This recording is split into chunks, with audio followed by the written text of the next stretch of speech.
ભાભર તાલુકાના સનેસરા ગામે ગ્રામ પંચાયતના પીવાના પાણીના બોરનો કેબલ અજાણ્યા તસ્કરોએ નિશાન બનાવી ગઈ રાત્રે અંધારાનો લાભ મેળવી અંદાજે 50 ફૂટ મોટરનો મજબૂત કેબલ વાયરની ચોરો ચોરી કરીને લઈ ગયા હોય.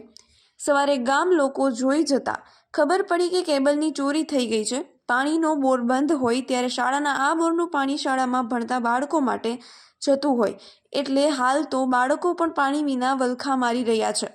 ગામના સરપંચ શ્રી અને ગામ લોકોએ તાત્કાલિક ધોરણે ભાભર પોલીસ સ્ટેશને જઈને અજાણ્યા શખ્સો સામે ફરિયાદ નોંધાવી હતી. ભાભર પોલીસે તપાસ હાથ ધરી.